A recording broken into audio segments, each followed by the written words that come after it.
4, 3, 2, 1. And we are live. Good afternoon, Adam. Or is it morning? No, it's afternoon. How is the weather at your side? Oh, not good. Snow Not good. everywhere. Snow. Snow everywhere. That's about all when I look out my window, I can move my camera to show you, but there's quite a bit of snow. There's no question about it. 5 centimeters, 10. It's hard to say. I would say at least 6 centimeters, and Ah. at least that. And it wasn't here yesterday morning when we woke up, but now it is. So it started snowing now. I just woke up and I was there. It hasn't really even been snowing. It was overnight, but it is what it is. Canada, it is awful. Yeah. So welcome back, and I'm really happy to see you. I'm really Thank happy. you. Adam, how has been your week? This week, last week? This week has just started. Well, it's been good. It's been interesting couple of weeks. I have this Sunday, my wife is going in for a hernia operation, so that I have to deal with. Okay. But other than that, it's all good. The kids are all grown up, so hopefully they don't cause me much grief. We'll see. Are any of your kids into domains? Surprisingly, no. And No? I'm embarrassed to say, no, none of them have been even interested in really getting involved until they see the money. But even then, the interest isn't real. So it's a surprising fact. It's one of those things where if dad is good at something or mom is good at something, they're still just mom and dad, and nobody actually cares. Even though other people would love to have time to spend with whoever it is in running any business. Inside is just the guy to watch football with and the guy to eat dinner with. So it doesn't matter how much advantage they have, the background built up, like everything is there, still their minds are somewhere else. No, they're just not taking advantage of it. And it's bizarre, but that's just the way it is. And I have 4 of them, and not one is really interested in it. And so what I've decided to do is leave. One of them is graduating law school this year, so I'm going to leave him in charge of the domains and the revenue. He's the only one I could trust to split it evenly 4 ways. The other ones wouldn't tell their siblings they sold something. Adam, how would you define a person who buys and sells domain names for profit?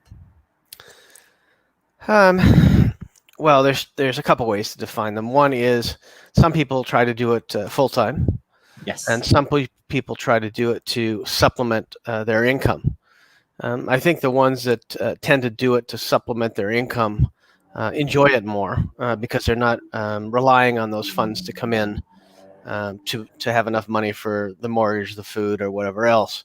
It's always nice when you're working another job and you've got a guaranteed 40-hour a week check, and then anything else you sell is like gravy. It's like, oh, I sold an extra $3,000 today or yesterday or $5,000, or now you can buy the TV, you can go to the trip you want. You don't have to think as much as when you do when it's coming out of your daily paycheck.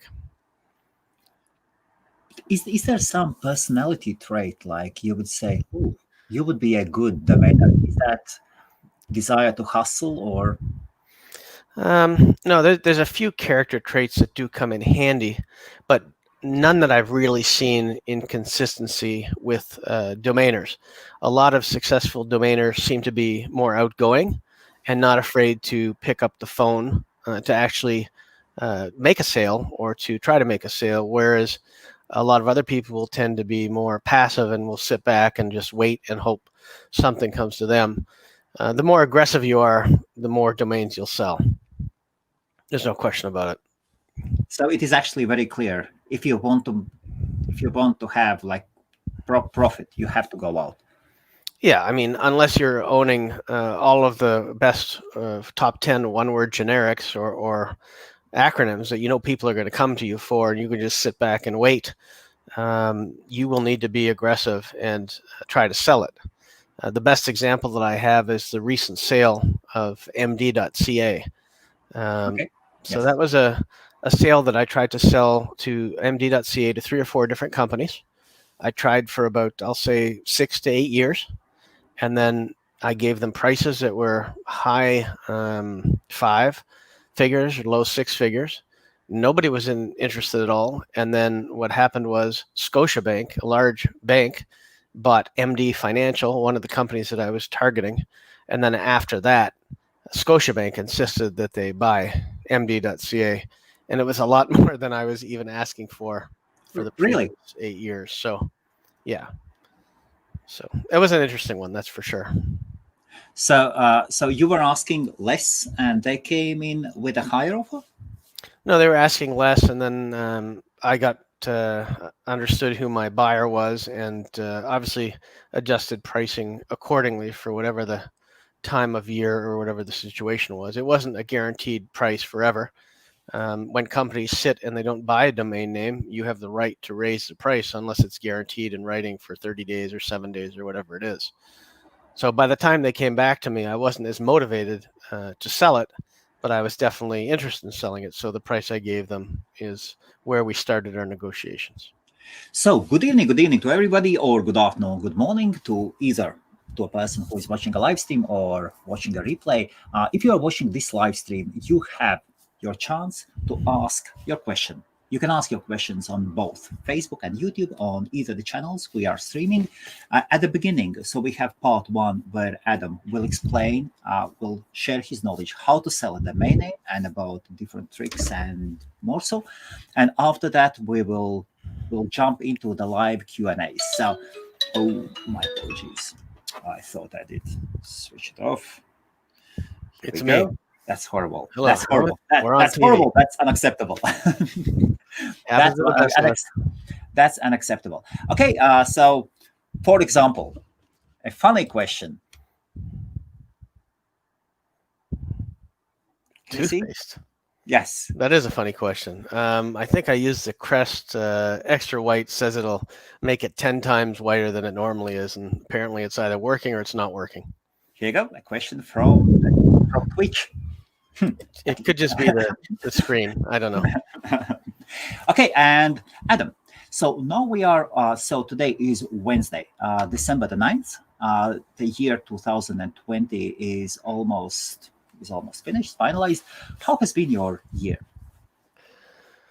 Well, it's been a good year, minus obviously the illness that's affected everybody, and I feel bad for that, for the people who have been affected. But yes, overall, for online businesses, I think it's been a good year as opposed to your brick and mortars, which are having to close down, and we're seeing lots of restaurants and other businesses affected. But more people are coming online. More people are trying to start an online business. For that, more people will need domain names.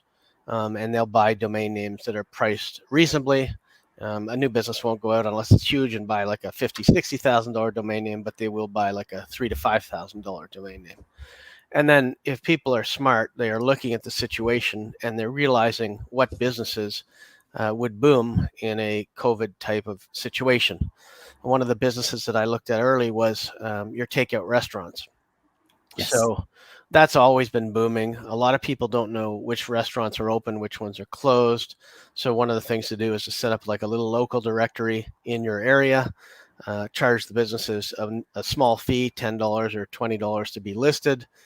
Most businesses will contribute to that, and then advertise it everywhere on all the local Facebook groups so that everybody knows, because everyone's asking in those groups what's open, what's closed, who's the best to go to for this. And then there's all kinds of different reviews for restaurants that people are asking about. You can offer coupons on the site. It's pretty easy to set up a quick directory site and then go ahead and do something like that. That is a great advice. And then you can get and what would be a perfect domain name for your local?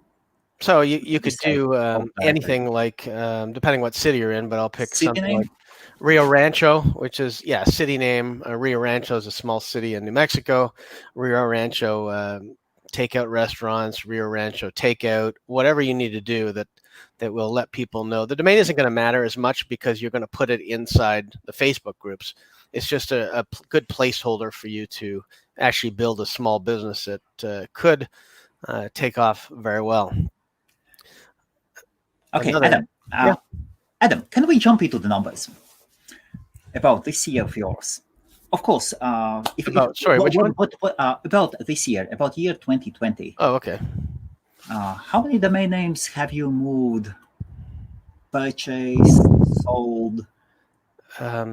But I can tell you that purchased always Of outnumbers. course, what we can, of course. Yeah, no problem. Purchase always Right. outnumbers sold, so that's always the way it's going to be. But also, Yes, if you sell one for $5,000, you can purchase 500. So, I mean, it's you Handrich. could. I mean, you don't. Yeah, Yes. you don't need to. But I mean, I would say I've probably only had this year what I would consider the big sales, maybe a half a dozen, but they Half were a dozen. substantial. Okay. A lot of little sales, which I consider to be 5,000 or under. Probably about 40 to 50. So 40 to 50, 40 to 50, 3 to 5,000 Yeah. range. Yeah. And what are substantial? What are the amounts? Over 100,000? Yeah. To me, substantial would be over 50 to 60 or over 100. That would be substantial. So And again, they're not all on. five or six of them. Yes. Yeah, but they're not all on the same scale. A couple Yes. of them may have been much higher than some of the other ones. But I mean, overall, it has not been a slow year for domain Wow. sales. Yes. And there's still a ton out there that people can register and sell today. And the other thing that I've noticed a lot is the drops. There are a ton of good names in the drops, both in COM and CCTLD drops, because people have to prioritize and decide what's important to them. People should always be thinning out their portfolios. There's no reason to keep 100 or 1,000 names if you have no use for them and a business couldn't use it as a business name. I mean, that seems to be the biggest problem that people have. They go out and they register a whole bunch of domain names, thinking it's a great idea, or they get caught in the drops and they find a few they like and they end up buying 50 or 100.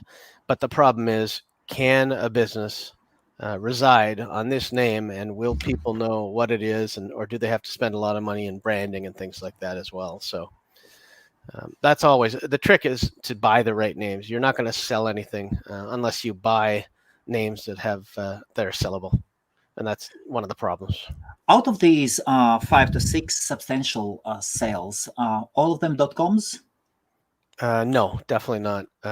Some were, I would say, two to three were comms, and the others were CCTLDs. Canadian ones or other ones? Canadian one, at least two, and then one was a non-Canadian, non-com CCTLD. Could you share which one? There was one that was, I think it was the same one we've talked about before. It was about 19,000 euros, or 12,000 euros, $19,000, and it was so Algerian. Yeah, I don't even remember what it was, and it was only a couple months. I think it was a DJ. I think it could have. I think it was DG.AG or something. DG, like yes, AG. Now AL. Algerian. And that's a lower end decent sale that I would consider to be a decent sale, even at the 12,000 euros, because I paid like $135 for it. So, wow, that is a good year. So around 600,000-700,000 in sales.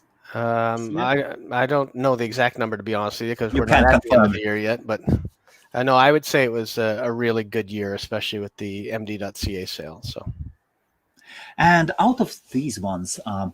Does the Pareto law works? Pareto was the guy who came up with 80-20 rule.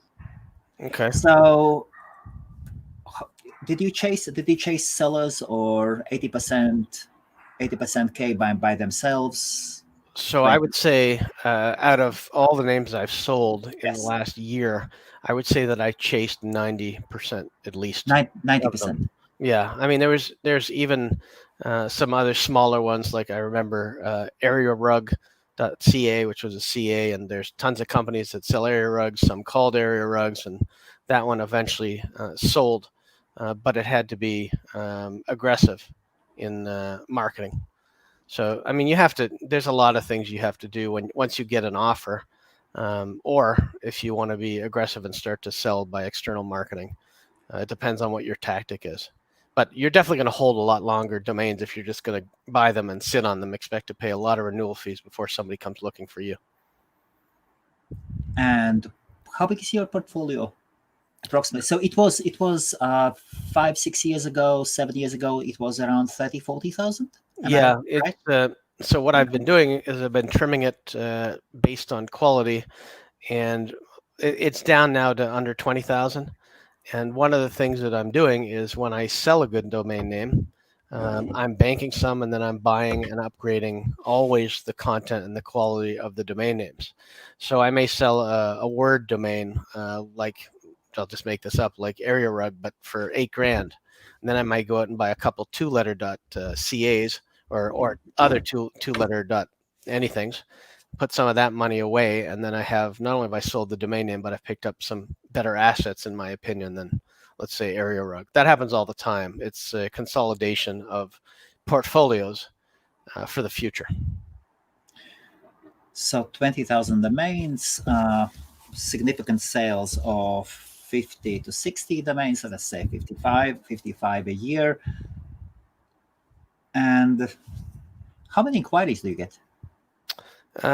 So there's a lot that gets filtered out, but right now I'd say it's about 5 to 10 inquiries a day, but not all are worth responding to or are serious. Some of them are, you can tell, are spam. Some of them are just, Okay. You get quite a few, so you have to filter them out and figure out who is real, who isn't real, and then figure out who they are and what their budget is, and if they have the possibility of even spending money. You can usually tell by the first offer how serious somebody is on a domain name. That goes a long way to giving you some information. What is a serious offer? It depends on the domain name. Some serious offers could start even at $100 or $1,000. Depends on the domain name. If it's a lower end name, getting a $500 offer is very good, because then you probably have a good chance of getting them into that 4,000 to 5,000 range. But I've had domains like megacity.com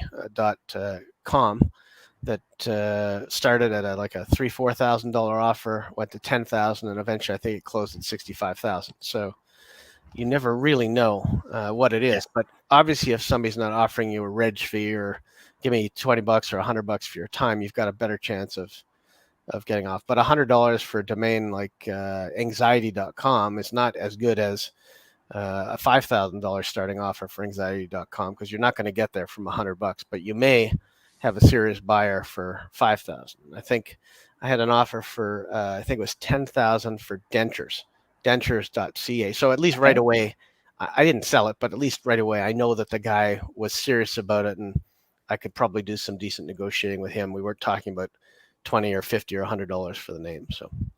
So, but you didn't sell it. I did not. His ceiling didn't go much higher than that, so I basically said, look, this name's not for you. At this point, maybe you suggest looking at a cheaper name or even something new you can reg, because this is not going to sell at $10,000. Or just remember that you have the name and call me back when you have better time. So well, that's more optimistic. That's basically what it means. And like we've talked about, it's not like houses, where if they don't like my house on dentures.ca, they can go to a different house and buy the same domain name. They can get a variation, but denture is not the same as dentures. Oh, yes. And clean dentures is not the same as dentures. So whether they like it or not, I've been in this position too, where I have to negotiate with people that I may not like, just because I want the name. Doesn't matter if I like them or not. It's not a personality contest. Doesn't matter if they were rude to me. I may take it personally for the first 10, 15 minutes, but then I'm going to eventually, 3-4 months later, have to go back and deal with the devil I was dealing with. It doesn't happen all the time, though. Okay, so let us start getting into, actually, we have questions in. We can allow a few questions that are related for selling domain names. What kind of marketing would you need to sell a domain name? You don't really need marketing. You just need to be able to do research and find out companies that would be interested in using your domain name to either switch their brand or to open up a new company. There's a couple things you can look at. There's public registrations of new companies that come out every day, and you can look at that list and see what they need. I'm not saying go ahead and grab like Adam's Florist Shop because it's an exact match, but if you own something like Florist Shop and you wanted to get them off to a good start, you could do that. Obviously, you're not going to infringe on their trademarks, but there's lots of different places you can look for your domain name. If it's a domain name that has a word or an acronym in it, I still like to use the in title and in URL search by Google, yes, which allows me to find if I have an acronym. Let's say I have CMSI.com. I can use in URL, and it'll show me who's got CMSI exactly like that in their actual URL. Could be a subpage, could be anything. The same thing for the in title. They may have CMSI, whatever it is, and I've done the search for lots of those. So those help you narrow down companies that could do it. Also, if you're interested in looking for a domain name and you're looking at something like bo.is or something, you can look for companies BO and type in companies that start with BO and Iceland, and then you'll find out a good list of companies there that may have some interest in it. There's lots of different ways that you can find potential buyers for single, double, and triple and quadruple letter. And regarding the approach of marketing approach. Yeah, the approach of marketing, really all you need is to have some good custom emails written that can either go one of two or three ways. One is that, hi, I'm representing this company that owns this domain name. Absolutely. I'm representing this company that's on this domain name. Because of COVID, they're no longer in business, and they're looking to auction off the domain name, and you are one of the companies that we feel it could be relevant to. So that could be one. Another one could be, hi, and it could be anything. You could go after, hi, I've got this domain name. It's about, let's see, chiropractors in Ireland or Belfast. It's Belfast chiropractors. I am getting leads to this page, and hopefully you are, and try to see if you can work something out to maybe sell them the leads for a certain amount per lead. Dentists I know will pay about $135, $135 to $165 per lead, because if I go to a dentist and I like them, chances are they're going to get me for life. They're going to get my wife, maybe my kids, and then maybe referrals as well. So certain businesses pay a lot more for referrals than others. Pest control is huge for referrals. That's another one where you can bring up leads. And then eventually, if they see all these leads come in, they want to purchase a domain from you eventually anyway, but you can start out by leads. Then there's different ways you can control the leads, so that if I have a phone number, you can go to a place like Twilio, buy a phone number for $1 a month, put it on your lead page, forward that number to the company, track the leads that go through your phone number, see which ones that close, which ones they don't. You can check their honesty. And now they think that the phone number is going to them, so they don't need you anymore, but you have control of the phone number. And if they cancel, you can just go ahead and switch the phone number forwarding to a different pest control company. So have you done it before yourself? Oh, yeah. Yeah, and I know quite a few people that have done very good business just selling leads. But you have to build a page, you have to build a site, and you have to optimize it so that you rank well for whatever service it is. It doesn't have to be pest control. Could be locksmiths, could be anything in that specific city. And you can concentrate on the smaller cities. You don't have to go after Boston and New York. You can go after the smaller cities where they all have service lists, like plumbers, locksmiths, carpenters, carpet cleaning. There's a lot of different businesses that you could bring leads into. So you build up a site. Yep, build up a quick WordPress site. Nothing urgent. And then you buy a Voip telephone number. Yeah, you can get Twilio is a company that sells them for like $1 a piece. You can get, the best thing to do when you're doing a services site is use a local number. Don't put a 1-800 or 1-855 number. Yes. Use the area code of the city that you're in, so that everyone's calling feels like they're calling somebody local and not just somebody who happens to be like from some large company, and they're just going to send whoever it is in their area that they're going to call. So, and that number redirects directly goes to a possible customer. Yes. Yeah, you have two ways to do it. You can redirect it to the customer and monitor the calls, and it tells you how long they were, and you can also have the option to record the calls, or you can take them yourself, write down the leads, and then forward the leads over. Depends if you're a salesperson or not.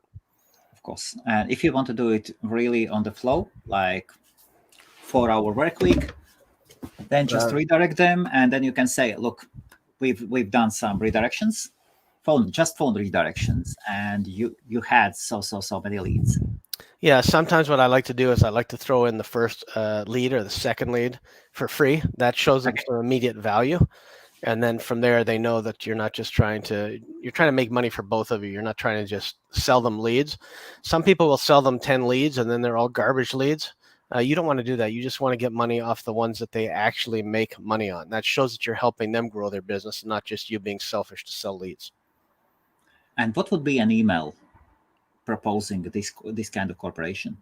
Oh, well, I would probably set up a company for whatever you wanted and call it local I don't know, Alabama local leads, whatever you want to call it. So you have a lead thing, or unless you're going to specialize in an industry, then you can go after something like pest control leads, anything that has whatever brand you want in it. Ideally, you want to build yourself as the top lead generation company for whatever type of leads that you're selling. So if they're for locksmiths, if it's for limos, if it's for plumbers, whatever it is, electricians, there's a list of about 300 different services that you can build and sell leads for. Limos in Canada. Yeah, but that doesn't work because there's very little money in a limo ride. Of course, and then the customers are one-time customers as well. Yeah, ideally, you want the service to be like $1,000 plus service, like fence builders, roofing, things like where you can actually, the fee is going to be good, construction, basement renovations, things like that, where you know it's going to be anywhere from $5,000 to $20,000. So even if you get a 10% finder's fee, you're getting great money. Have you got some kind of routine, daily routine that you need to follow, and then you'll say, look, I've done everything today as planned? I used to think that I had a routine, and in the early days I did, but now there's too many different things that pop up in the middle of the day that adjust that. But I always do the revenue affecting things first. So if I need to send out a quote, or I need to answer some domain inquiries, or I need to do something like that, I'll do that first before I get to the mundane tasks of just answering and replying to other things or other work, or maybe I want to build a new site. I'll do the revenue affecting stuff first always. So you have just under 20,000 domain names, and how much time do you spend percentage-wise in trying to sell them? That's an interesting question. I would say more than I'd like, but not as much as my wife would like. Okay. No, it's hard because a lot of the things that you do, you have to get done. You have to prepare emails. You ideally want to set up some sort of a sales funnel so that you can track something, whether potential clients have opened your emails, whether they've passed it on. I mean, you can see if they're interested and they send it to somebody else, then you have a good tracking to see who it went to and how many people, or if they just didn't bother opening it or they opened it and closed it. You can see how many times they did. So a lot of times I like to look at analytics to see whether emails were opened. And then you can also use a funnel, like something like a HubSpot funnel, where I think HubSpot's free for the first few customers. You can set up to 6 emails in a row and queue them by time to go out, 1 in 3 days, 1 in 1 day, and then you can track your responses. But there's tons of them out there besides HubSpot. Okay, let us rewind then.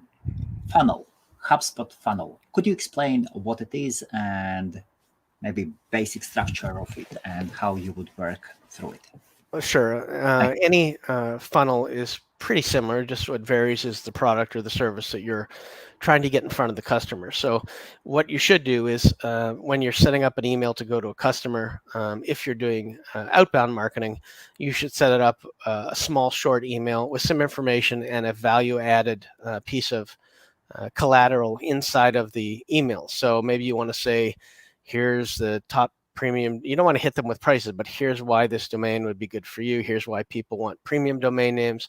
And there's lots of videos out there and things that you can include in your email to help show some value. And then if there's any interest, please let me know. And then you can follow up in a few days and say, look, I'm just following up, just wondering if you have time for a quick phone call.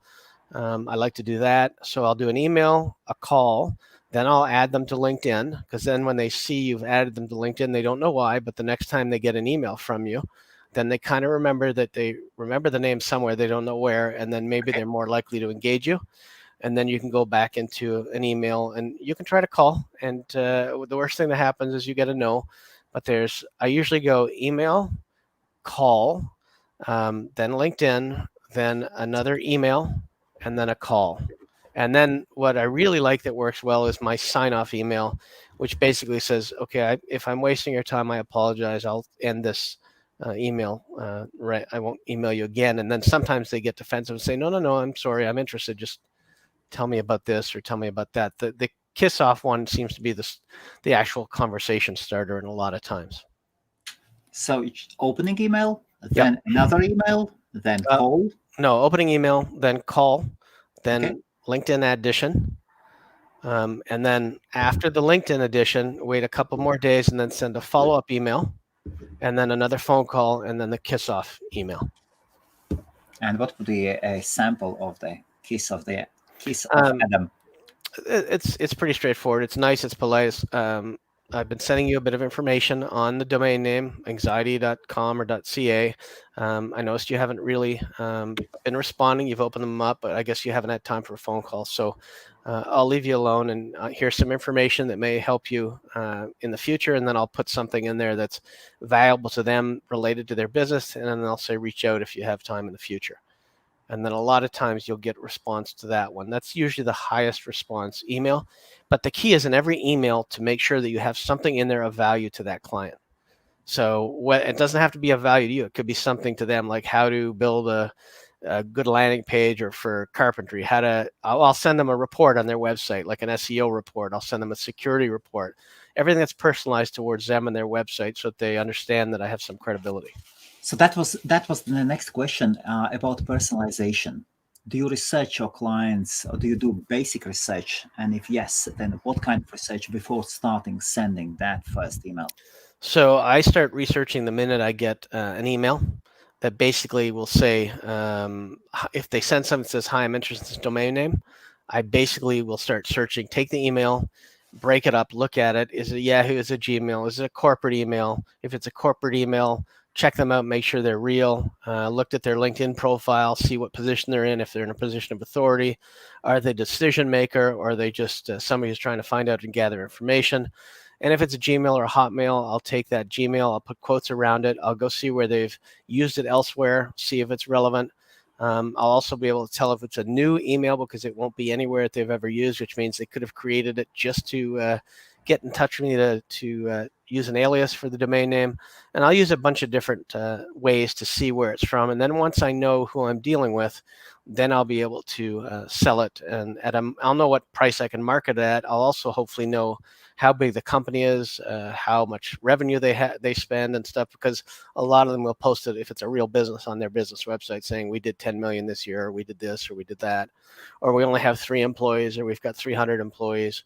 The key is to know who your buyer is, your potential buyer. And I'll tell you that one of the things I like to do is, if I can't find anything, then I send them an email and say, look, I can't take you seriously because you're coming from a Gmail or a Hotmail or a Yahoo. Please send me an email from your business email, and then I'll take this as a serious inquiry. And then usually they never get really pissed off about that. Usually within 5 to 10 minutes, they respond, and they respond from their business one. And then I'm back to knowing who the company is, and then I can go from there. So you have a way, even though it's a complete alias, you have a way to try to steer it back to where it needs to be, to give you the information, because you're the one that needs the information to be able to make a good decision. But also, sometimes your decision should be made on how much did I pay for that domain, how much am I happy with, but you also don't want to underestimate who's buying it and leave money on the table. And where do you lead your prospects for buying the domain name? So you have listed your do you list your domain names in 4 or 5 marketplaces? I do, yeah. I list them on Unit Registry, Sato, Afternic, the ones that are with GoDaddy on GoDaddy. And I think I had them on Dan.com as well. So I try to list them in as many places as possible, because it gives you that chance that if they're looking for it, they can find an indexed link and get to it. But I also use a pricing strategy that I've told you that I like, where I list them for similar prices on some sites and then much lower on other sites. So that I've had people come to me when they're dealing with Afternic and Sato, for example. They offer $2,800, and I go, no, I'm not interested. And then they go and they buy it for $2,400 on the other site, and that lets them know that they think they got a bargain. They think I didn't notice it, but I was happy with the $2,400 or $5,400 or whatever it is on whatever site that I left it on. So you can look at the commissions. Some of them charge 20%, some charge 10%. Originally, I was changing the prices to reflect what I wanted to get out of it. And then I decided that there was a trend. If I made a mistake, it was good to be able to go in and take a look and see that they were buying it thinking they got a bargain. And I was happy either way. So there's lots of strategy and mind games that can come into play when you're dealing with people who are buying and selling. And have you ever sold on your own website? Have you tried selling domains from your website, getting in all the traffic? And No, I mean, I did set up, I think, adamdicker.ca a few years ago and just listed a bunch of them, but it Yes. really didn't prove that valuable to me. I think the marketplaces with their already built up traffic proved to be the most valuable for me. And it's worked for me too. If I go looking for a term and I'm looking for something to do with, I don't know, crypto, and I'm thinking about something, and then I find another one called crypto marketing, and I think, oh, that's a good domain, or crypto marketer. I bought that one, and I was like, oh, this is good. So marketplaces serve for sellers and for buyers, and I think that they help. One of the things that I don't know, I guess we're going to talk about domain brokering later, but I have a strong Yes. opinion on domain brokering as well. So lots of good stuff. So marketplaces, you started with the Unit Registry. Why? Why did you start with the Unit Registry? I didn't really. I was mostly with Sato for a long time, and then after GoDaddy took it over, I Yes. started to use Unit Registry because GoDaddy has more exposure than anybody anywhere, and the power of people looking for names on GoDaddy and finding them available is huge, and buying them from there. So I wanted my names to be listed through GoDaddy, so I put them on Afternic, and then when Unit Registry was taken over by GoDaddy, I thought As that I well. would, yeah, Yes. I Yeah. thought that I would get more exposure by listing them there, and having them available for premium names was a good thing. And I Okay. can tell you that there's a couple pending sales right now where I'm just waiting for people to pay, and both of those are right now through Unit Registry. So Frank actually created a platform that is still going out and becoming larger and larger. Yeah, I mean, I think the platform that Unit Registry has beats a lot of other platforms hands down from what I've seen. But again, I haven't paid attention that closely to some of the other platforms. I just like the way it tells me. For one thing, what I do is I take a look at the traffic on the domains, and then maybe I'll price them according to what page has the most visits, and see if there's some price I want to do. Some I'll price, some I won't price because I want to negotiate. But there's a lot of features that I like there. I like that. I know that Epic has it as well, where they allow you to list domains whether they're with them or not. And let's say I had the other 10,000 that I didn't keep, that I let go in the last 5 years. I can go and look and see where they are and when they're coming up for expiry, and I can grab them. Even though I don't have them now, I can say, oh, those are still expired. Maybe I do want it back. So there's a lot of really cool stuff. And I'm going to give some people a really good tip now about how to find really good domain names. So this is where they want to have their pen. One of the things that I love to do is I love to look at old drop lists from anywhere from 3 years, 2 to 5 years ago, 2 to 6 years ago. And I like to look up what went in the top 50 or the top 10 or the top 20. You'd be amazed how many of those good names are available today for registration. So, and this works for Wow. CCTLDs as well, by the way. So stuff that I wouldn't have expected and I couldn't get 5 years ago because somebody beat me out for it, Yes. now is available. And I've picked up some really, really great names by finding archives of old CCTLDs, drop lists, and old com and net and org drop lists. So Any samples?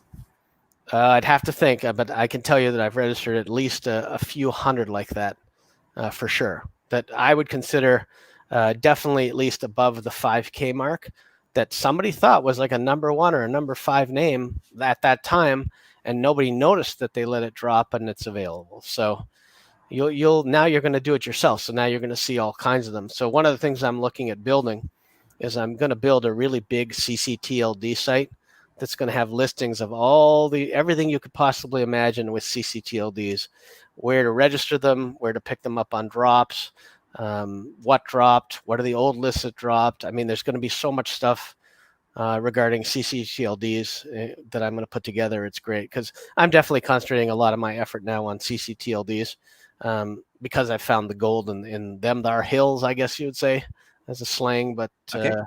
I also love comms, so that's not going to change either. But there's a lot more in this world besides comms and .cas. Yes, and GTLDs are awesome as well. Many Yeah. countries, more and more people actually start preferring the local extensions over .coms. Yeah, those are the CCTLDs, not the GTLDs. The Oh, GTLDs are the like .expert and oh, so yeah. Not a fan of those. I am a fan of the .ccTLDs. I mean, the GTLDs are fine if they make sense. Like if you're going to register braincancer.info, okay, at least that makes sense. That's not even a GTLD. But if you're looking for hosting.company or something, okay, that makes sense. But I always Adam mix up these things. I always think GTLDs. I think geo somehow it yeah, just mixes up. yeah. The only reason I remember them is because I was doing CCTLDs was my original thing back in the day. CCTLDs and comms, where I was in them right at the beginning. So there you go. Here's a question again from studio, and of course, jump in with your questions. If selling directly. Okay, so obviously, if you're using the marketplaces, you should use their service. It depends on if I know the person. Like if I'm talking to my interviewer now and he tells me he wants a domain name, I just push it to him and say, "Send me the money when you can." I have that with a lot of people right now in the industry where there's trust involved with some people, but with people that you don't know, it depends on the dollar amount. But most times, you should send it to some sort of escrow transaction or that's pretty much all you can do if you don't know the person. I would never do a here you go. I've done actually here you go to people even when it's a $30,000-$40,000 transaction, but that's because I know them well and I trust them, and I've never been screwed on that. But I would definitely say use whatever marketplace you're using, or use escrow.com or any other escrow service to protect your investments so that you don't get shortchanged and lose your money. Do marketplaces offer their own escrow services? Escorts. Yeah, yeah. They may offer escort services too, but I haven't used those there. Who knows? Who knows? Escrow services, Sato has one. Unit Registry has one. Anybody that I've used, Epic has one. There's a lot of them that I think Dan.com has one too. So I think they do offer some sort of money transfer system. It's in their best interest because then they get the money and they can take their commission and send it to you without their commission in it, instead of have to wait for you to decide if you want to send them their commission or not. So yeah, most of them will have some sort of a payment process in place. So you said that you would place your domain names at 4 or 5 marketplaces at least. Yes. Yes. All the domains. So I suppose you have 3 layers of domain names: ultra premium, medium, and then hand regis or something. Or do you have more layers like that? I would say it's funny because one of my accounts is called AMD Premiums, which is my initials, and it's premiums.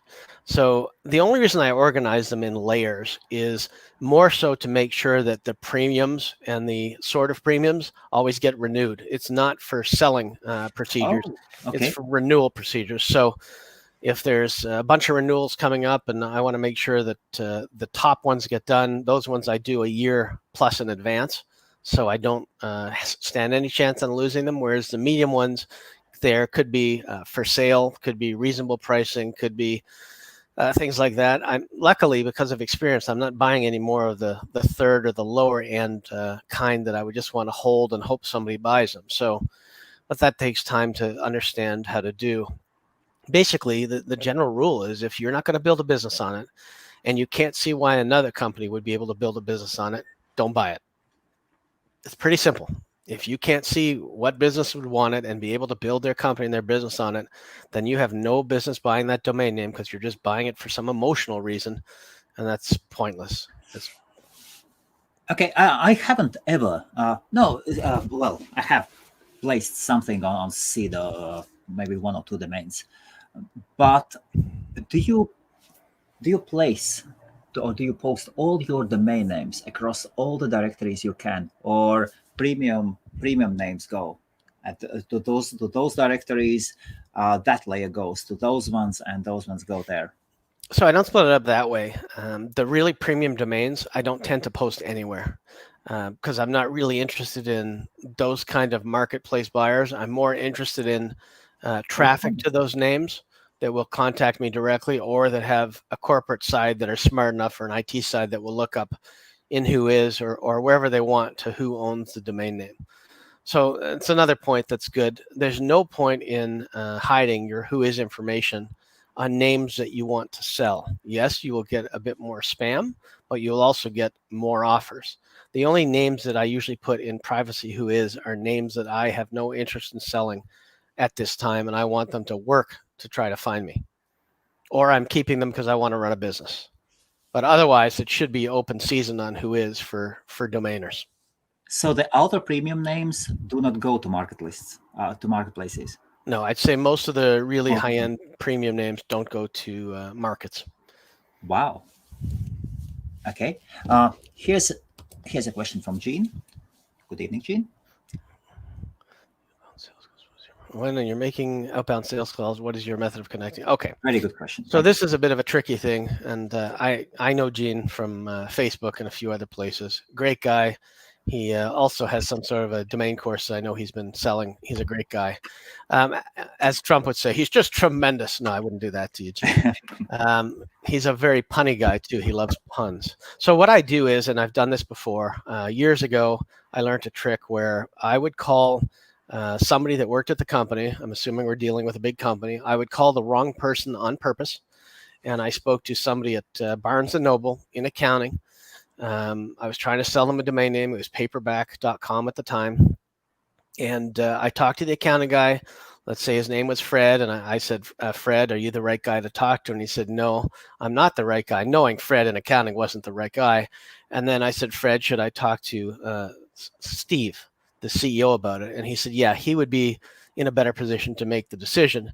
Then I called Steve's office, got his secretary on the phone. I said, hi, I was just referred by the name and accounting, whatever name I just gave.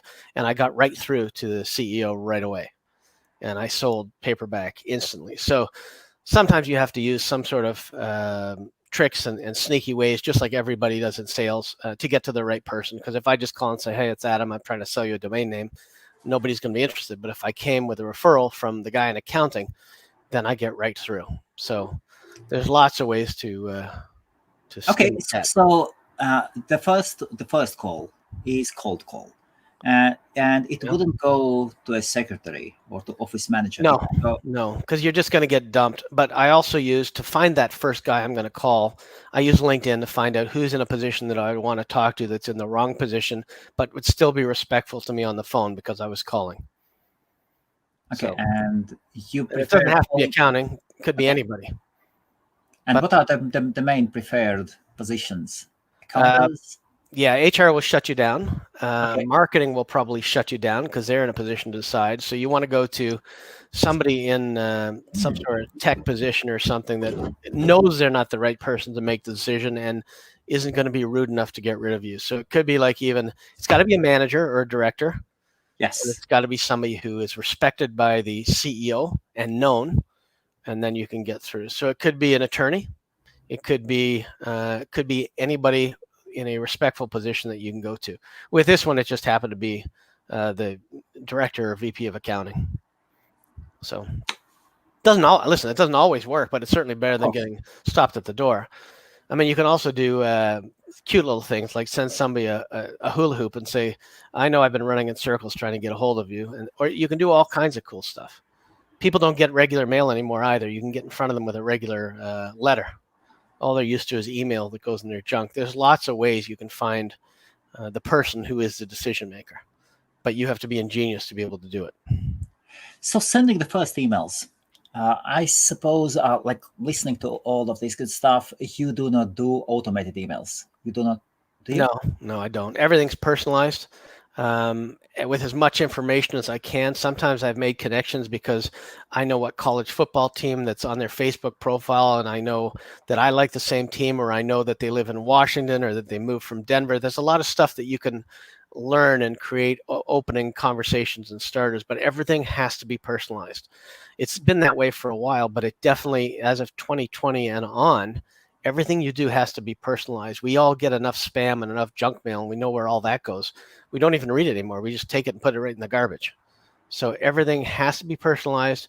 You have to get as much information as you can and somehow try to create a quick relationship.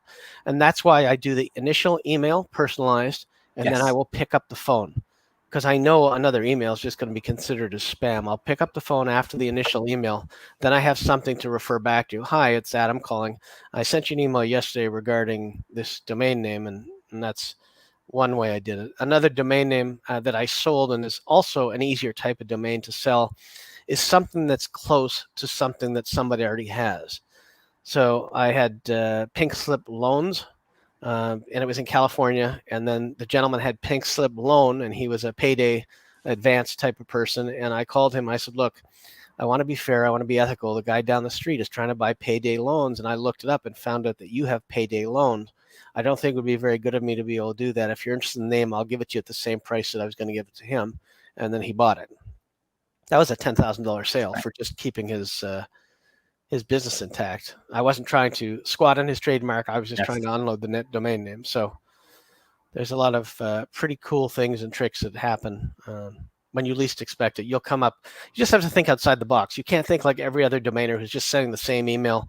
We all get those emails every day. Your website needs SEO. I have to look at it because I never know what domain they're talking about. It's always something that I'm not even trying to build, but you all get those and they're useless. Everything has and from the other side, Adam, it does feel good. Yes, when you receive a call, let us say me or you, or we receive a call from a salesperson, who knows whom are they calling?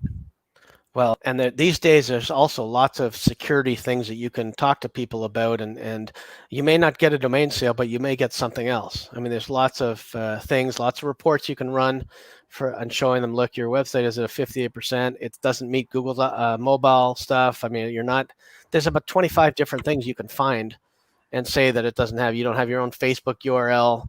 It's not personalized. You haven't claimed your listing in Yelp. There's tons of stuff that you can do to start a conversation.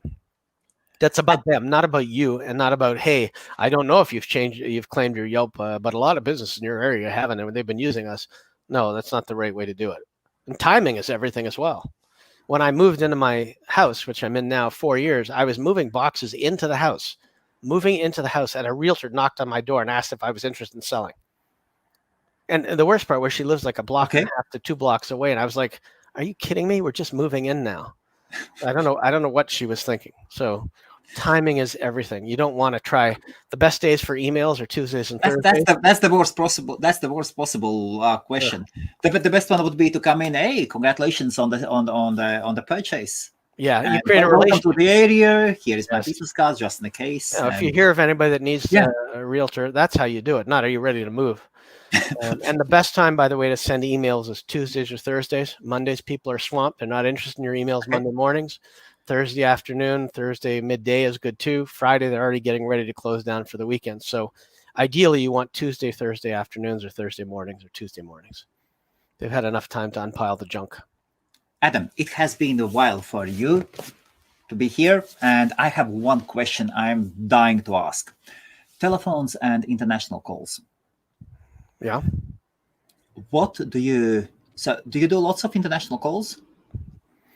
I wouldn't say lots, no. I would say if I do, I'll use something like Skype, or I use my Ringcentral, which has my own toll-free number that I get. Okay. But most of my calls are, like, I have a desk phone, believe it or not, and nobody has them anymore. Or on my cell phone, I have free calls to North America, where I would say a huge portion of my calls would be to North America. I am really worried on the bills on international calls, and I have posted, like, a while ago, maybe 4 weeks ago, I posted on my LinkedIn profile asking for advice for the best options for Voip telephones, and I've got so many, like, sales are working. Somebody has provided leads, and I've been getting calls, highly targeted, very polite, professional salespeople. That's awesome. But I wanted to learn of your experience. Quite honestly, I haven't had much difficulty or trouble with overseas calls, long distance calls. Most of my calls would either probably be to Australia, New Zealand, the UK, Germany, that kind of area. So I wouldn't say that I've had a huge issue with long distance calls. Even 10 years ago when I sold download.net, that was to Germany. And that was, there were no issues at all with charges. But I mean, for me, like, I think, I don't know if a lot of Americans have it, but I have local and unlimited long distance on, like I said, on my phone and my cell phone to North America. And that covers you for most things. Okay. And what are your bills for the communications? Very cheap. If I may. Very cheap. I think I pay $70, $80 for unlimited North American calling. And my stuff to the States, Skype is like 15, $20 a month or whatever it is for all of Europe and hundreds of other countries. So never had a problem with it. So Skype actually does everything, yes? You'll say everything that I need. Now, maybe for other people it doesn't, but for me it does. Yes. Thank you. I really wanted to hear your option before I started answering the sales emails and all that stuff. No problem. Yeah, it is always about the costs, you know. You Yeah. add this and that and that, and then before you dive in. I'm going to just take a second to put the light on in here because it's starting to get dark outside. Awesome. And good afternoon, good evening, everybody. It is awesome to see that we have 16 people watching. Welcome. Sorry. There you go. Welcome. And we have swapped times, actually. We've gone a bit later and on Wednesday instead of Sunday. How is the choice of the days for you? For me, this is good. It's good. This is good. I think I'm more awake than I am on a Sunday at 10 a.m., but I'm in pretty good shape. This day is really good as well. Evening. This time is great for me as well. Evening, chaps. Yeah. Blah blah blah. Yeah. Okay. What about the LinkedIn? Do you sell on LinkedIn? No. I only use LinkedIn to gain contacts that I require to sell. I mean, I've had conversations with people on LinkedIn. I've had people who inquire through other marketplaces, and it shows me their email, and then I'll go find them on LinkedIn. I may chat with them, but I can't remember ever selling anything through LinkedIn. Do you use LinkedIn Premium? Yes. And has it helped you? No. Besides, for InMail, no, It doesn't help at all. So you get different features and benefits, but I will say no, it hasn't helped domain sales at all. Yes, that is something I wanted to ask you as well. As I've tried and I've paid for the feature, but then I understood if you do not do automatization, then, well, you don't need it. Or maybe you do. And plus, a lot of these people that you're going to contact are in higher positions, and they're used to being added by complete strangers and ignoring them. So you're just one of them, unless you have a way or a person who can recommend you into that person. Yes. You're no more than a spam email in their email box. Or unless if you have 100 or just 200 connections, then you can't reach anybody. Then you might want it. I have lots of connections. I just find that even people that send me emails or in-mails through LinkedIn, I find most of them are spammy, and it's almost more insulting than being sent an email, because now they're really almost reaching into my personal LinkedIn space to send me junk. So I don't appreciate it, so I don't do it. I have noticed that as well. Have you started cleaning your contacts, your LinkedIn contacts from anybody that starts sending out spam? No? If I get something, it's the same thing as on Facebook. If somebody sends me spam on Facebook or LinkedIn, that's usually the last message they send me, and I block them. So I would say yes, but I don't go through intentionally cleaning, no. Okay. So you do select the domain names. How do you select the domain names you want to sell? So out of 20,000 domain names, you do all the work manually. I'll say yes to that. And well, not totally manually. I'll use the domain tool that I mentioned before. Yes. Watch my domains or something like that, so that I can kind of you can put notes in there as well, and it will give me some ideas of how to categorize them. I can put the categories in a new field. So it's not completely on my own, because I let that watch my expiries and things like that at different registrars. Ideally, you want to get your names under one registrar, or if you buy them somewhere else and you're stuck somewhere, it was a drop, eventually you've got to move them into the one registrar, or it's almost impossible to manage. I mean, I used to have one for comms and everything else, and one for CAs, and quite honestly, I do still have one for CAs, but I've been moving them into my other one as well. So, yeah. Talking about moving domain names. Yes. Which registrars are the friendliest ones, and which ones would be to be avoided, based on your experience?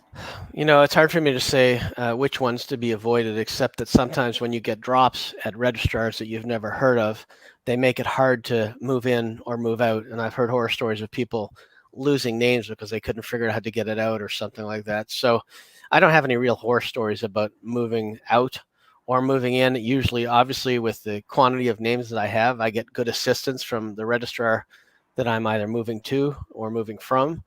I can't say I've had any real registrar woes, not in a long time.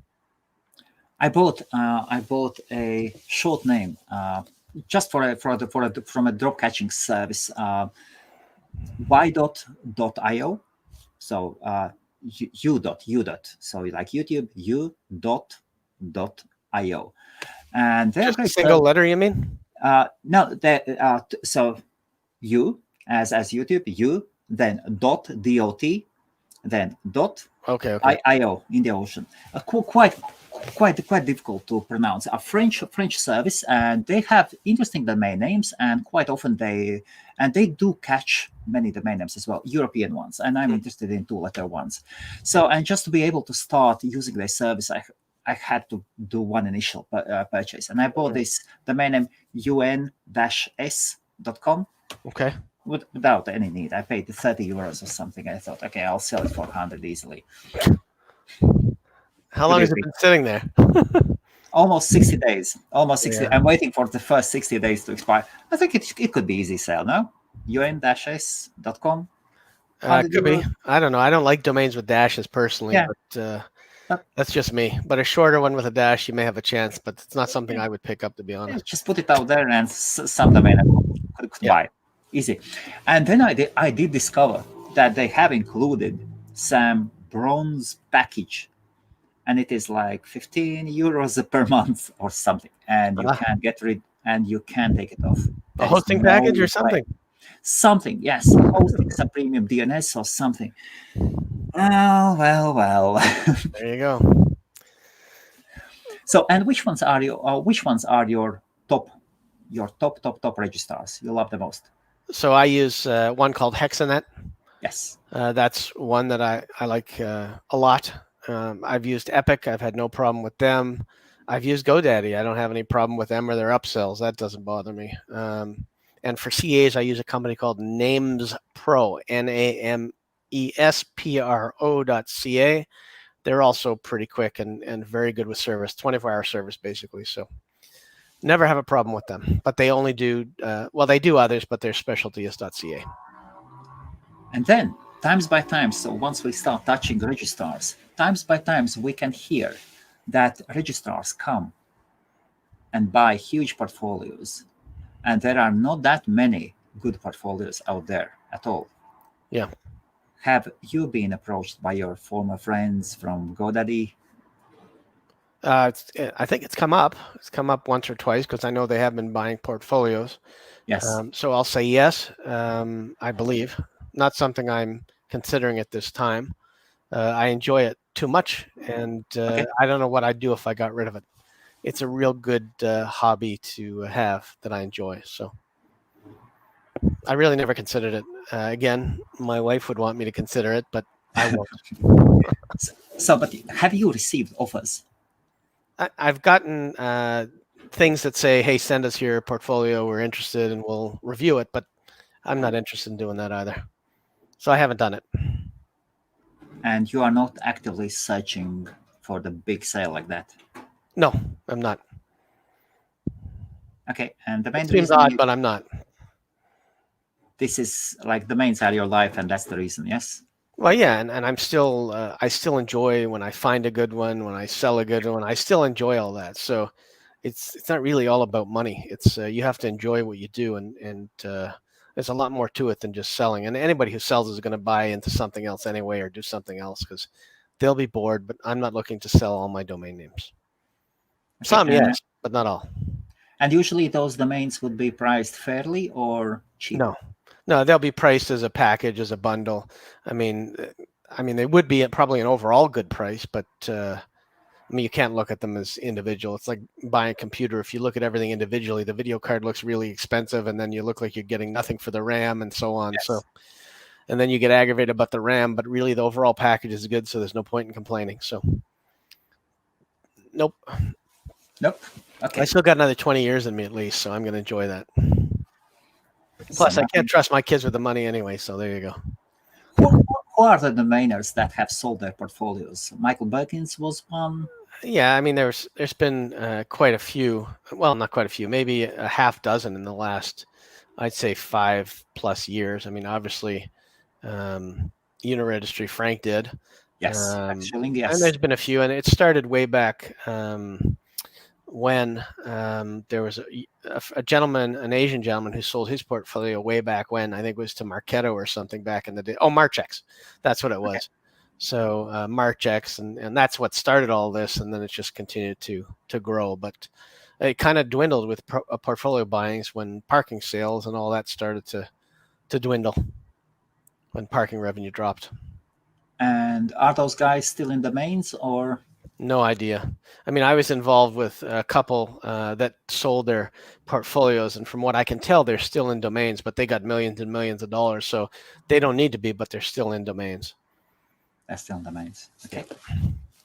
How would you sell a 4letter.com?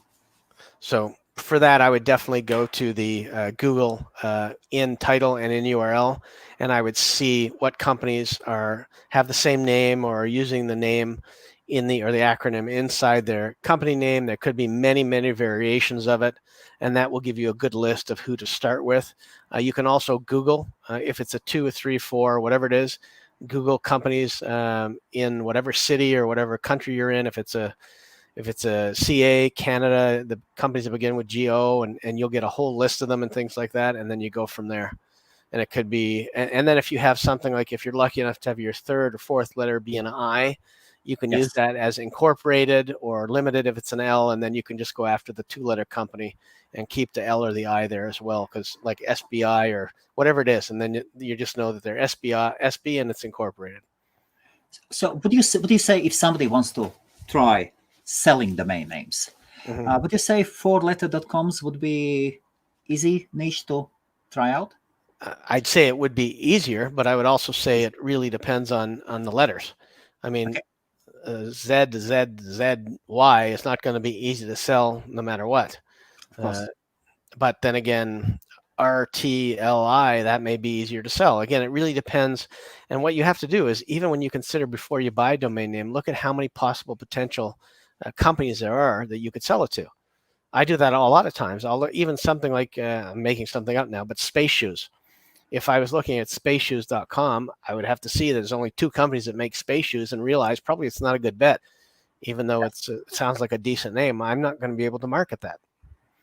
And talking about the tools, please watch one of the previous domain names. Adam went through many, many tools of his, showed them on the screen, how to use them, shared so much inside knowledge, like every domainer, both young and experienced, could benefit from. Here's a question from Jason. Good afternoon, Jason. So that's a very good question. I would say it's just a guess because I've never worked for either one of these companies. I would say it's actually probably about, if I had to guess, I'd say it's about 30% domainers and 70% end users. And that's only because Sato specifically is smart enough to go after end users for any really good domain names. And they don't wait actively for people to come, although they do come. But it brings me to a very good topic that I did want to talk about, and it's about domain brokering. So I think that's about right. And it's just a guess. Sato or Afternic can confirm it, but I think that a lot of the domains that I've sold personally through Sato and Afternic, I would say that most of them have gone to end users. They have not gone to domainers. That's not to say that, listen, I bought quite a few domain names off of Sato as well, just because I think that the price is good and I think I know what I can do with it, or it's a domain name that I want to hold, or it's priced right and I think it's just good for now.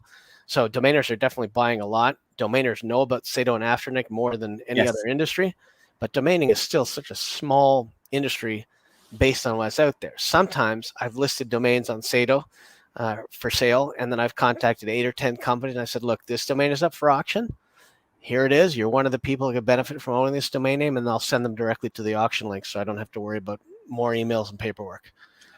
And what about traditional eBay? I haven't used traditional eBay in probably 15 years to sell domain names. It was a time when, before the forums were out there, that was the only place you could find domain names. And I think I bought a couple of good ones on there. I bought download.net off of eBay, now that I remember, but that was a long time ago. Really? A long time ago. Wow. One of my first domains I did sell was, I sold it on eBay as well.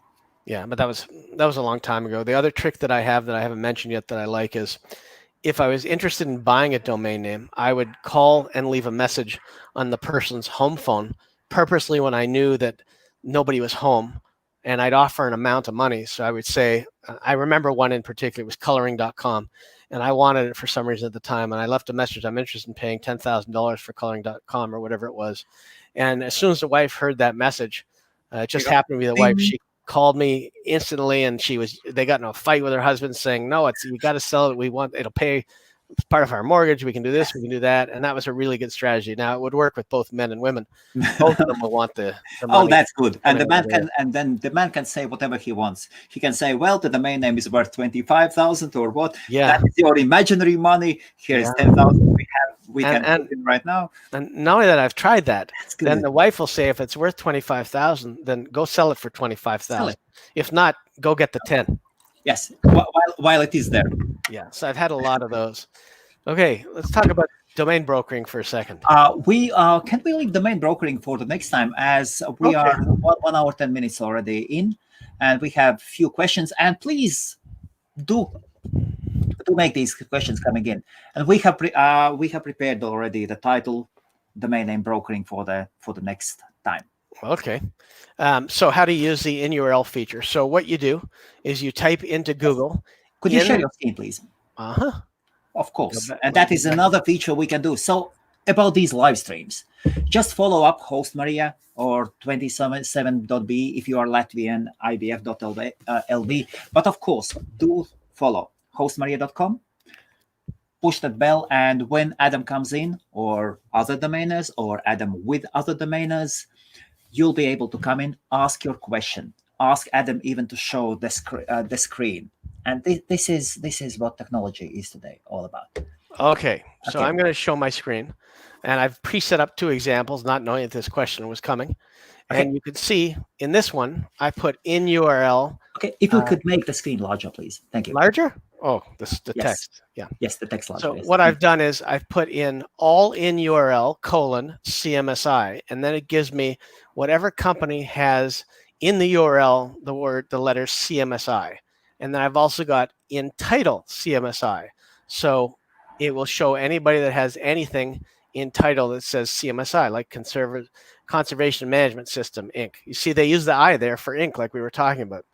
So there's CMSI Technologies. There's all kinds of them. Sunter Multi Success International. That's a Quebec company. And there's pages and pages of these things. You can see they go on forever. So there's even LinkedIn that shows you. Here's some in LinkedIn that are CMSI that are probably decent sized companies. Here's CMSI Alberta, CMSI 2. And there's lots of things that you can do to find them. So that's the in title one.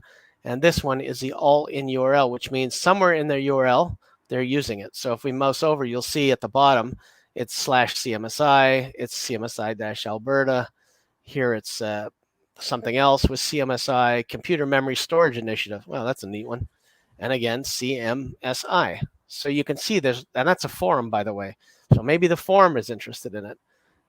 There's lots of there's companies working at CMSI. So there's lots of different ways that you can use this to figure out exactly how you want to do it. Awesome.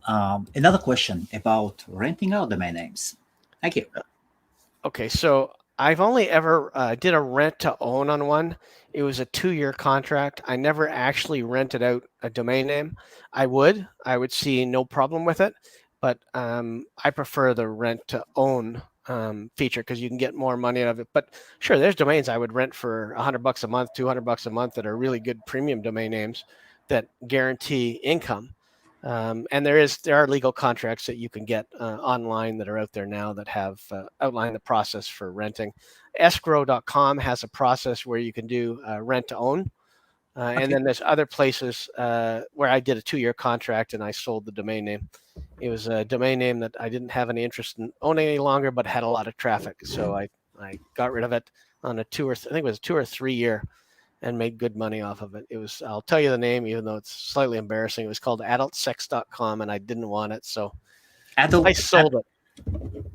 Adultsex.com. Yep. It had huge traffic. Like it had like 15 to 20,000 visitors a day, but I didn't have any need for an adult site. And I had somebody who offered me like I think it was 30,000 over 2 years. And I was like, hell yeah, goodbye. Okay. So Talking about adult industry in what, 10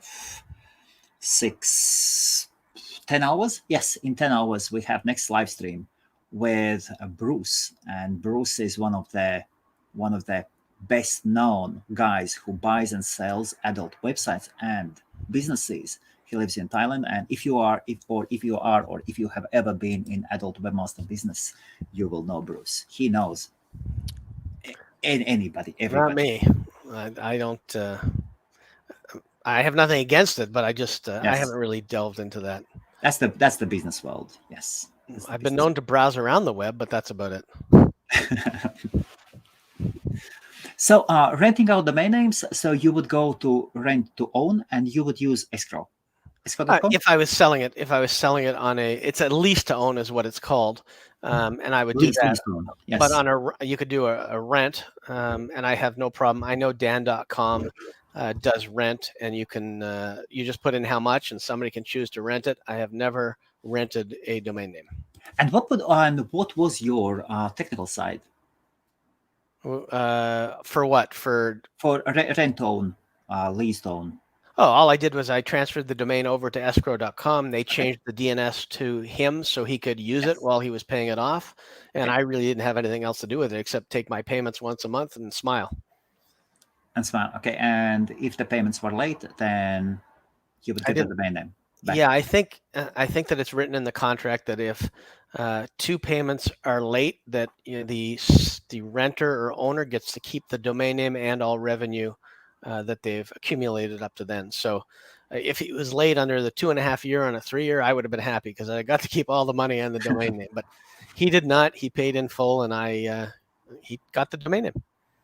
And how is this model as for smaller domainers like me? I'm a Sunday domainer. And for me, it seems that this is the best way to sell a high-priced domain name for split payments, or is that the reality? Again, it depends on who you're dealing with. I don't have any problems with split Based, payments. The based on problem your is, experience. well, I don't have any problems with split payments. The problem is you'd probably have to get a legal document written up because if you don't have that, once they get the domain name and they've given you half the money or whatever is agreed upon, they don't have any real legal obligation to pay you the rest. You'd have to chase them. And to avoid chasing them, a legal document would make things a little bit smoother. So you would say, do not worry much about split payments, just go for the whole amount. And then if a person is really keen or a company, then Not necessarily. I'd be happy to do split payments on a domain name, especially depending on the name. If it was a big price name, especially. So if I sold a domain name for 100,000 and they were giving me 50 up front, and I knew I only yes. paid like 5,000 or 500 for the domain name, I'd be fine, and I'd make sure that I had like a 1 page or 2 page document done up by a domain lawyer or a property person who could make sure you got the rest of the money. But no, I wouldn't worry about split payments if it's especially if it's a company, a corporation, or somebody ethical. But again, I wouldn't do a split payment on a domain I paid 50,000 for 100,000. I'd have to get 75,000 up front or something to make sure at least I got back what I paid into it plus more. And about these 5, 6 high-level domain names you have sold this year, have you sold them? Have you sold any in split payments? I can honestly say no. And the other thing that happens with higher end domain names is usually it's a lawyer who reaches out to you, and that's usually your first clue that you've got a pretty good sale on the hook. Is it's usually usually over 50, over 100, you're getting a lawyer reach out to you instead of the actual corporation, and he's not even telling you who the corporation is. You have to figure it out yourself. So if you see that and what is your basic reaction? So you see a lawyer has approached you. Usually it's a dance around the house, Okay. screaming and being happy. No, it's just something that's taken more seriously, but no, you have more opportunity there. So it's knowing your audience. It's not saying that you should change your pricing based on who calls you. It's just saying you may have somebody who's more in the ballpark of what you're looking for when it's a lawyer. Not always. Lawyers will also lowball you. I mean, that's just, lawyers are people. They're going to try to get it for as least as they can for their company they're working for.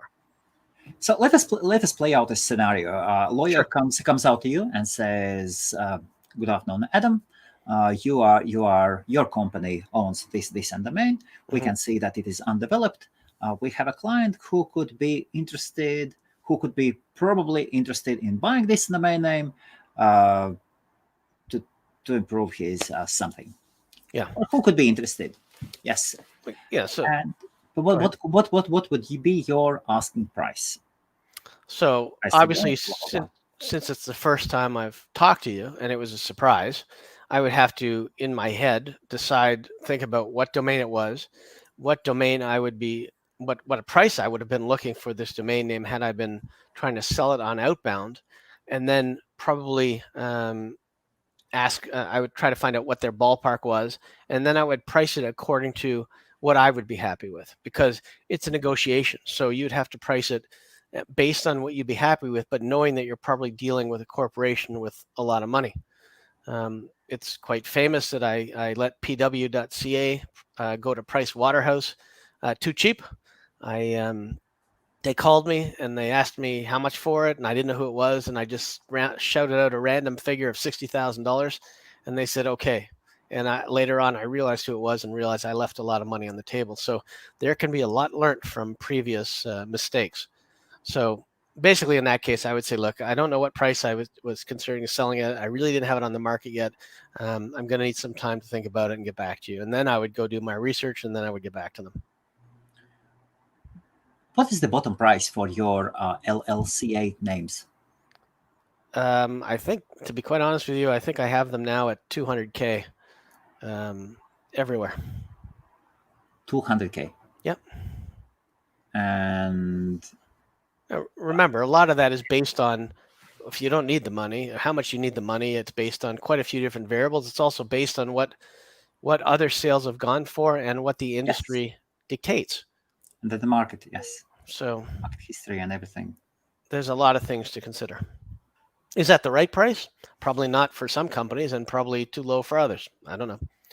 We'll see how it goes. How is the CA market, LLCA market? Do you have you agreed what are the bottom prices, more or less amongst yourselves? Is there some kind of syndicate? No, no, I would say that there's a wide variety of pricing, Yes. just as there are. Just a kind of agreement or understanding that you neither of them destroy the market. No, I would say that there's no understanding. I would say that it's just like everybody else. It depends what that person needs or what they want or how many they. Somebody may look to sell 5 of them a year. Somebody may look to sell 10. Some may have not sold any, and now they need it because something's happened. There could have been it's circumstances. You don't really know. And then there's other people that are retired. They've got plenty of money coming in. They don't care what they sell it for. They're going to hold on to their price, and that's just the way it's going to be. So there's no standard across the board, certainly in .ca, And do you get inquiries? all the time, all the Um, time. But I also do a lot of outbound, as usual. is LL outbound CA outbound sales strategy different? No, Again, everything is the same. Yes. everything's the That, same, no matter which one you're using. I mean, you're selling widgets; it's the same thing. You're just dealing with different people in different countries, so you have to understand how they like to be treated and things like that. But generally, it's all about the same thing. Whether I'm selling an AG, an IS, an IT, whatever I'm selling. It's generally about it's a lot of it has to do with what the price is and what's that domain worth to that customer who wants it. How much is it going to help his business? I mean, it's really the customer, the buyer determines the price, not me. okay. Thank you. You know that I've got personal interest in strategies, LL strategies. Yeah. Yes, of course. And here's a question from Jason, or not a question. So no, that's a good question. A lot of times you'll see that a domain will sell, and then people will go out and they'll register a whole bunch of similar domain names.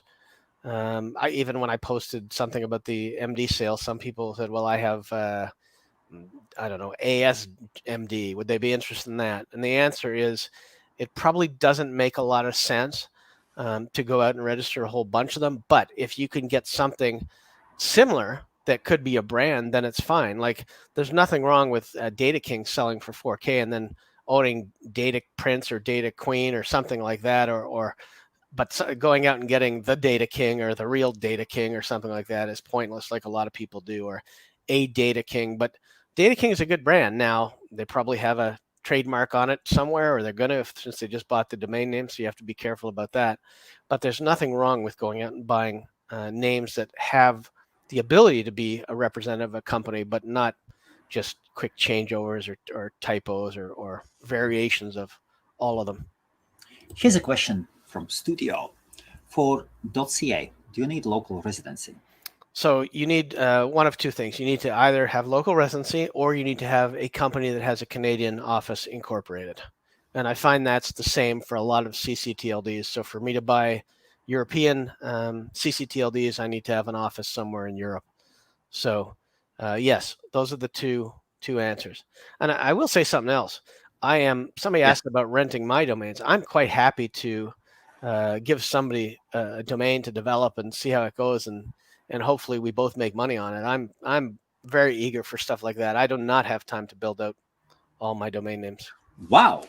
Could you rewind and repeat it, please? So if somebody wants to develop out anxiety.ca into a really big site on anxiety, I'm happy to share the name and then split the revenue when we actually sell it as a big name, and build a big business on it. I don't have time to build out 20,000 domain names. So if you wanted something like viphosting.com and you want to build out a big, there's all kinds of stuff that we could do. It could be, I have salads, not that you'd want to build out a big thing on salads, but there's all kinds of domains that I have that could be built into huge sites that I'm just never going to have the time to do. Did you have salads.ca? Yeah. Okay. I've got gout too. I've got all kinds of dentures. I'm not going to be a dentist. I've got, there's all kinds of stuff. Everything from yoga classes to, I don't know what. There's tons stuff that I would never have time to. I think I have nectarines as well, and I don't know what to do with that, but it's interesting. There's all kinds of them. You know how it is. I have lots that I would develop into businesses, and then I have lots that I would see what happens because they're good generics. But are you harsh on dropping the domain names? Harsh? Yes, harsh or strict on yourself. Like I'm really, really strict. I try to keep only the top. So I'm not as strict, but I'm also constantly. And that pushes you to buy only the best quality possible names. Well, it goes both sides, both ends. Well, I'll give you an example. Yesterday, I reviewed a drop list for some CCTLD, not CA and not COM, and I found like 40 names in there that I thought would be good names. So unfortunately, I have to control some of my buying habits, but I found some really good names. So I'm constantly, like I said, any good domainer, whether you have 1,000 names, 500 names, or 100 names, you're constantly trying to upgrade the quality of names you have without dipping into your own pocket. So in other words, if you sell a good name for 5,000 or 3,000 or 2,000, I would take one of those other names and I would drop some other stuff, move things around, and take the money from the sold one and keep reinvesting back in, but taking some out as well. So you have to be able to, it's like stocks. If like I was talking about Ripple, I bought Ripple at whatever, 20 cents. Oh, you can show your coin. Yeah. And then I went ahead and I got some more at 24 cents. And then I got this just for fun. I like Ripple. But so this just came today in the mail. But so now I've got Ripple at 60 cents when I paid 24 cents. So now I could sell half of it and still have the original stuff I put in and still get a few $1,000s out of it. That's how you have to operate domain names. You can't keep putting good money in after bad all the time. You just wouldn't do that in life. You can't keep putting in repairs to a house if you're not going to get the money out of it when you sell it. It's the same thing with a domain name. Absolutely. Do you do repairs home yourself? Absolutely not. I am completely useless except on a computer or a TV. So absolutely useless. I couldn't draw a straight line with a ruler. So there you go. Okay. Studio actually says about your offer. You can get in touch with me, adam.dicker@gmail.com. And off we go. Fantastic. But, yes. No, I was going to say I would do that with anybody. If somebody has a really good domain name, I would be interested in helping them out as well. But I'm happy to share one of my 20,000 names and say, here you go. Out of the bucket, let us say five domain names that could go into possible partnerships like that. There's only one that comes to mind, really. Like I have a few. Reputationrepair.com is one of the better ones. Oh, I love it. I love it. I also really like Internet Alerts because I think there's lots of stuff I can do for alerts for people that can sign up. Everything from your site is down to you need better SEO to you don't have your all the alerts that we have. Like there's a trademark domain, trademark alert. Somebody's trying to infringe on your trademark. There's all kinds of them, and I've registered all of these domains with alerts.com. So there's WordPress alerts. Your site's not up to date with the latest plugins. There's so many different things that we can do with a site like that. There's quite a few of them. Let's put it that way. And three more. Oh, geez, all the pressure. Honestly, I'd have to think about it. I don't really know, but there's lots. There's lots. Okay, Adam. So at the very end, can I ask you history of DN forum? Sure. What would you like to know? I do not know what can I ask you or what I can't ask you. But so when you bought it, it had around 100 members? Yeah, I think so. And I don't know the exact year, but I'm guessing it was about 2004, probably, in that area. I could be off by a few years, but I think so. There are lots of eyes at DN forum. I can see that there are views. Definitely there are views. Mm-hmm. But not that much content. Yeah. Is it possible that you are coming back there? Well, in life, everything is possible, so you never know. I don't have any immediate plans today of coming back, but I'm definitely going to be concentrating a lot on CCTLDs, if that's any sort of hint.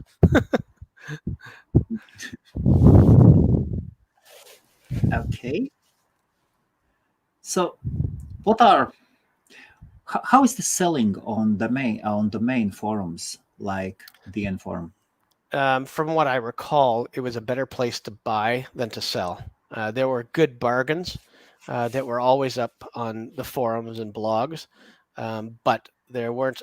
It's one of those things where people want to buy at wholesale price, but they want to sell at full retail. So buying was always a lot better. You could get some really good bargains buying, and that's not just DN forum. That was DN forum when I owned it, and it seems to be most anything. I mean, if you look at those domainer Facebook groups, they're just a complete and utter waste of time. Mostly there's junk in there, and it's all stuff that people would never even think about. So I wouldn't consider ever buying anything from any of those groups unless they were premiums or somewhat premiums. But again, you have to look at each name and see, even on a forum, a blog, wherever it is, and see if it's a name a business could use to represent themselves in a positive light.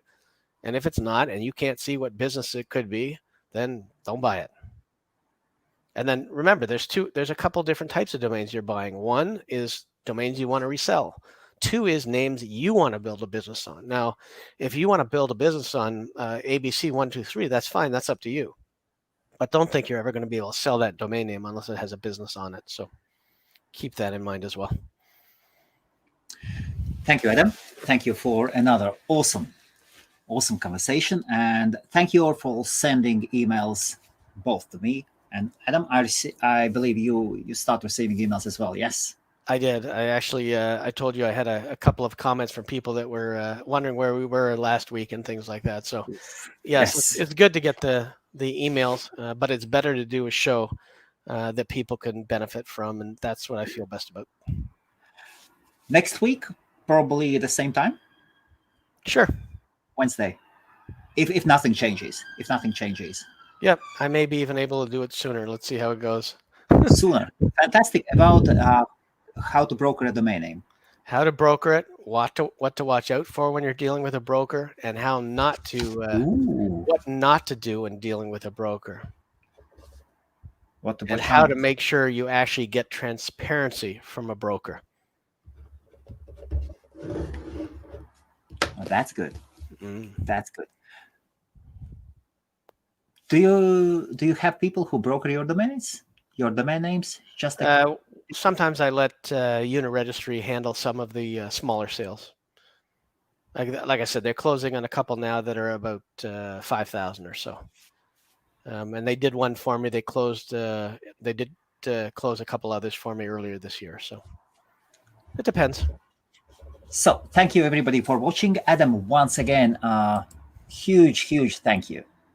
Absolutely, so much knowledge, experience that does help. Go Cowboys. Yeah, he knows I'm a Cowboys fan, so there you go.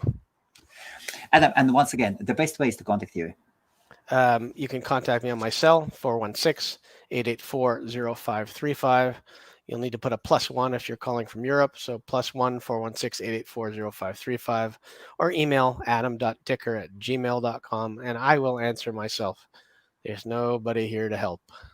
And is your adamdicker.com, is it live? No, it's because I'm doing so much more with the CTLDs and a whole bunch of really cool stuff. I've got all of our videos there and ready to go, and I'm doing a whole bunch of other new stuff. So it's going to be a wealth of information and no charge for pretty much anything. So what can we say? Go to adamdicker.com, do sign up, do put in your email address, and you'll get a notification when the website is live. Yes.